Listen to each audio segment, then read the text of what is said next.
Onward and onward and onward I go, where no man before could be bothered to go, till the soles of my shoes are shot full of holes, and it's all downhill with a bullet. This rambling and roving has taken its course. I'm grazing with the dinosaurs and the dear old horses, and the city streets crack. The great whole force is me down with my soapbox, my pulpit. Onward and onward and onward I go, onward and upward, and I'm off to find love. These blue-black bracelets on her wrists and her ankles, and the coins in my pocket go jingle, jingle. Do you love me? Bam, bam, bam, bam, bam, bam. Do you love me? Bam, bam, bam, bam. Ко сме ка љубовта, овој некој беше Ник Кейв. Мислам, и ние така си го знаеме, Ник Кейв, значи. Сме растеле со Ник Кейв. Не бев на концертот на Ник Кейв. Му ги знаев едно време сите песни на Ник Кейв. Но, Ник Кейв, да кажеме, беше како вовед само, интро, пошто тема ќе ми биде љубовта. Денес. Еве, например, за овој кандидатов за градоначалник на Левица, некои дами му открија дека бил проблематичен у љубовта. Поточно, проблематично се однесувал кон жени кога се работи за љубовни односи, да не кажам сексуални. И сега не знам колку е тоа точно, но постојат сериозни обвинувања за него дека се однесувал тронасилнички кон жени, која ќе му дојде онака. Ова, а познавајќи некој од тие цури, човек и нема причина да мисли дека нешто измислуваат посебно, не се во вакви ситуации која има такви, би рекол, инсинуации во јавноста, говоркања што се вика, може би треба некој да испита тој дел од таа приказна колку е тоа така, затоа што сепак тој тип, не знам како се викаше, се кандидира за градоначалник на Скопје. Па да си утврдат луѓе што треба да што им е тоа работа, да видат колку е тоа вистина, колку има у тоа вистина. Од друга страна, драги мои фейсбуковци, јас знам дека имавме ние еден градоначалник кој што добили, како се вика тоа, пријави дури за обид за силување, па мислам дека дури за силување кои што никогаш не биле ни процесуирани, но познав една од особите која што била нападната.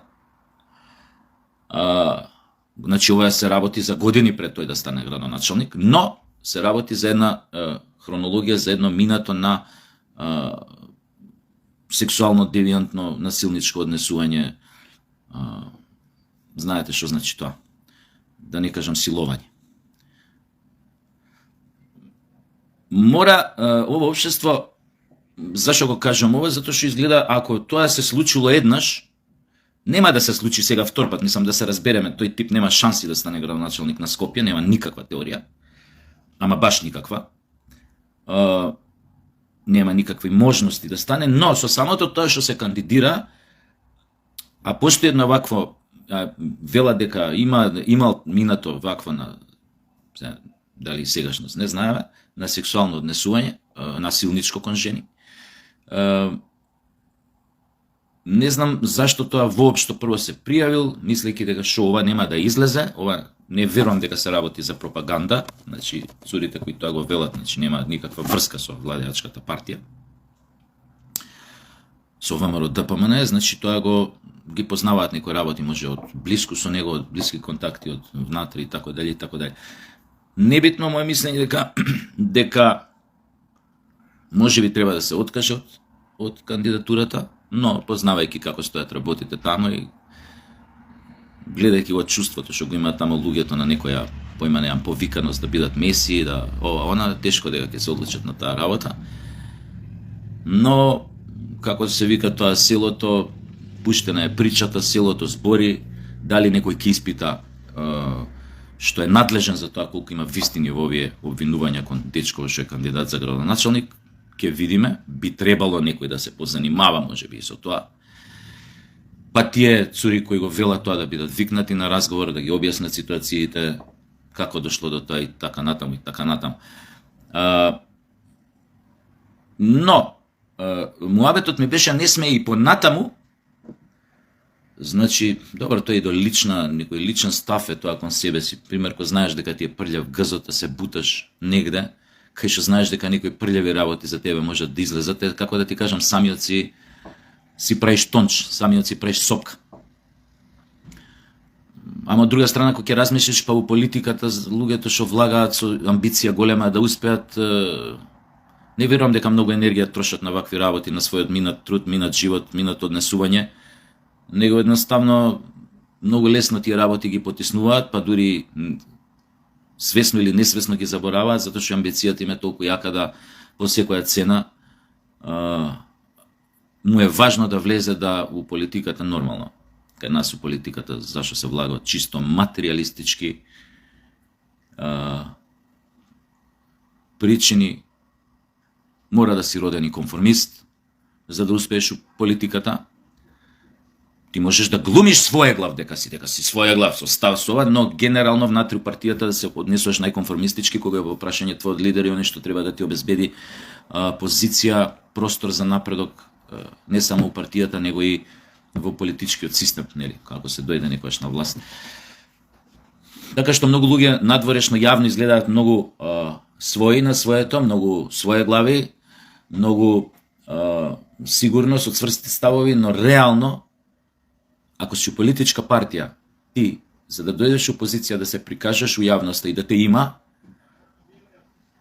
ти веројатно манифестираш и сосема друго однесување кога се работи за оние што се над тебе во партијата, но тоа е едноставно таков феномен. Значи, муабетот ми беше не можеш со гол гс риба да фаќаш, тоест не можеш со откриен гс да влагаш негде со некакви огромни амбиции, при тоа да мислиш дека тој гс нема да биде исплюкан. Така да во иднина мора тоа не знам, контрола или како се вика тој механизам треба да се направи, дури да се проверуваат и кандидатите кои што се кандидираат за председатели, за градоначалници, за премиери, за сите големи позиции, највисоки позиции во државата, што знам, председател на парламент и ова и она. И вистина да има такво тело кое што тоа ќе го проценува, ќе го анализира неговиот минат живот, така да кажам, да не се случуваат работи, пример, од овој тип, како што ни се случи да дојде градоначалник што имал барем 2 кривични пријави за обид, засилување или засилување у минатото, кои што никогаш не биле процесуирани. Едноставно тоа се задржала, акта се заборена, не знам како и да тие работи. Или да имаме вакви случаи кога постојат сериозни овие обвинувања за кандидат за градоначалник на Скопје дека крајно сексуално насилнички, тоест вознемирувачки, тоест сексуално ги напаствувал, ги вознемирувал одредени цури. Тоа мора да се направи еден таков механизам за да не се случуваат понатаму немили настани оти човек со такви афинитети во содејство со други негативни афинитети, човек што е психопат рецимо, не е многу паметно да го донесеш на власт, па не знам кој да е. Едноставно треба да му биде ограничен пристапот. Едноставно да не може да се кандидира. Да не ни се случува после работи од типот, не знам, директор на затвор стаен бивши заробеник, бивши робијаш, Кримос и така дај, и така дај. И се случувале разни работи, знаеме кај нас, ние сме земја на чудата, се што може кај нас да се случи. И затоа некои работи не треба да бидат во старт исечени. А што се однесува до избориве што следат, ја неколку пати кажав, новиот градоначалник на Скопје ќе има сизифова работа, многу тешка. Скопје за да стане град, да се оправи, му требаат околу милиарда евра приход, успоредба со сегашните 100 милиони, кои што и не се 100 милиони, затоа што огромен дел од нив одат на плати на овие градскиве предпријатија, што се сети тие работи, што градов ги има као расходи, така што остануваат многу малце пари за градот. Значи Скопје за да се спаси како град, да се спаси она што останало да се спаси, требаат околу милиарда евра овој приход. Може да се соберат тие пари. Тоа треба да биде една од првите борби на новиот градоначалник на Скопје. Може да се соберат тие пари, Скопје да ги има, доколку сите плаќаат данок во градов. Тоа е така, да се разбереме. Сите ако ги плаќаат своите давачки, градот ќе ги има тие пари. Може би не толку, ќе има нешто помалку, но ќе има пари многу повеќе од сега. И нормално на тој градоначалник, затоа велам, најпаметно во моментов е да биде од владеачката партија, од ВМРО ДПМН, и тука ја немам сомнение дека ќе биде Орце, да кажеме, но и најпаметно е да биде од владеачката партија од една причина: оваа работа тој сам нема да може да ја збрка. Тука се влагаат и многу други работи, нели, ова што реков, и инфраструктура, загадување, ѓубре, мубре, борба со криминалциве од градежниот сектор, со диво градбиве, значи, како да ви кажам, тоа си стави тој градоначалник, ако е поштен, ако е чесен, ако реши да спаси оно што може да се спаси од Скопје, што останало да се спаси, ќе има големи проблеми. И приватни, и како градоначалник, и затоа е потребно да има поддршката на партијата на власт, што е. Едноставно, за да може да се заштити себе си, и ти, како да ви кажам, ти отвараш една страутна Пандорина кутија, ако решиш во Македонија, рецимо, да влезеш у директна борба со подземјето, но со ние, главешините на подземјето, што се како црева изврзани со многу луѓе во државните институции. И таа спрега у некои земји, со сите земји, се нарекува организиран криминал. И ти кога ќе влезеш да расчистуваш таква работа, сериозно кога ќе влезеш со муда да расчистуваш, и твоја лична безбедност ќе биде загрозена, тоа можете да бидете сигурни. Во таа смисла му треба еден таков градоначалник на Скопје, одговорен, храбар, ќе му треба голема поддршка од владеачката партија, нормално, која што ќе ги искористи сите државни ресурси да ја истера таа работа до крај, нормално да ги заштити сите што треба да ги заштити во таа борба со подземјето, кое што не е за подценување. Ниту како логистика негова, поврзаноста што има одредени луѓе што ги има врбувано во државни институции разноразни, и неговата моќ во смисла на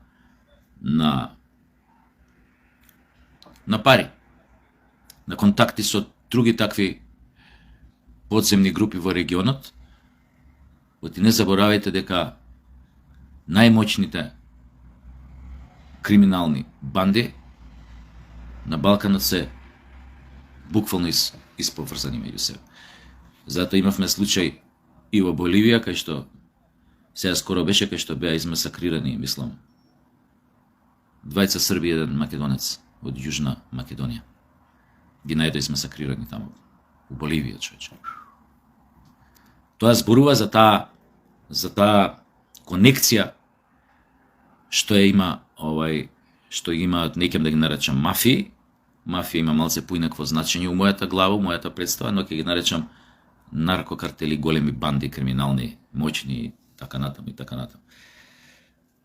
Ете тоа од прилика имав да кажам. Затоа треба да биде и кандидатот, ќе кажам се, нели пред време да не зборам, сепак идат избори, кандидатот на ВМРО ДПМН е Орце за градоначалник на Скопје, треба да биде свесен за овие работи и треба да биде свесен дека оние кои што го сакаат Скопје, особено оние кои што се родени во Скопје, ќе гледаат низ лупа неговата работа, затоа што Орце, верувај ни, веќе не се, до години не се чувствуваме пријатно у градот у кој што сме родени. Гледајќи оваа селендра, ова турбофолк би рекол мафија, турбофолк култура, која што ни го украде градот и од градот направи неместо за подсмев, ќе речам, неместо за подсмев. Од место го направи неместо една урбана джунгла, ако можам така да се кажа. Урбана джунгла која што веќе не се знае ни кој пие, ни кој плаќа, ни кој прави ѓубре, ни кој сече зеленило, ни кој гради, ни како гради, ни зошто гради, ни каде гради, ни дали гради со дозвола, без дозвола. У кој што постои хаос у сообраќајот, у кој што е доволно малце дожд да падне се закрчува цело Скопје. Да не зборам, сум го кажал, тоа и градскиот превоз. Оној хорор од градски превоз што го имаме. Оние автобуси од пред 25 години без клими внатре, со вакви онакви, со расипани клими од 40 степени вози, не ти отвара врата, не било по пропис. Луѓе паѓаат унесе. Значи, како да ви кажам, мислам дека сме од главните градови, не мислам, него Орце, од главните градови на Балканот, ние Скопје е дното. Еве се подсетив, сум бил у сите тие главни градови, рецимо, Скопје во моментов дното. А јас сум убеден дека и ти самиот ќе имаш мотиви да направиш нешто, да не бидеш само градоначалник на најгрдиот град, можеби, на Балканот од сите главни градови на сите балкански држави. И ако тоа не ти е доволна мотивација, утре кога ќе станеш градоначалник на Скопје, не знам што друго би ти била мотивација.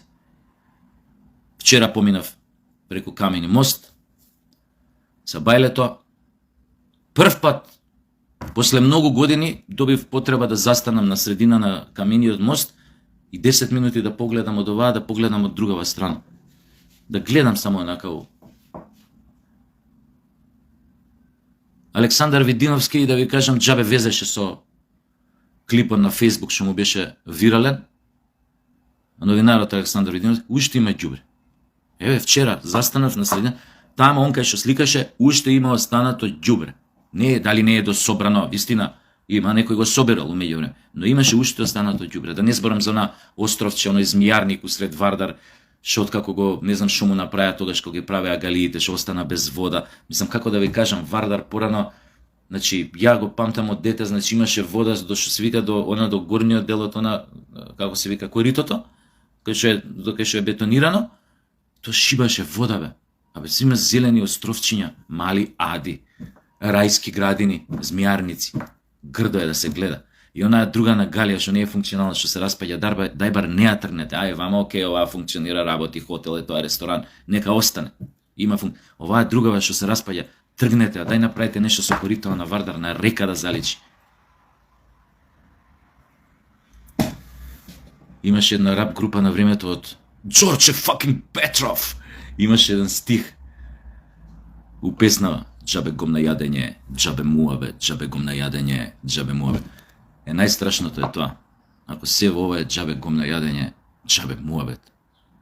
И како што почнав, ќе завршам со едни други стихови на Ник Кейв, иако јебика. Не му бев на концертот. Take a little walk out to the edge of town and go across the tracks.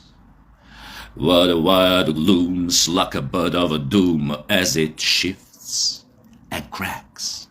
What a secrets lies on the bordering forest with a humming voice, and man, you know you're never coming back. He's a goat, he's a ghost, he's a ghost, he's a guru.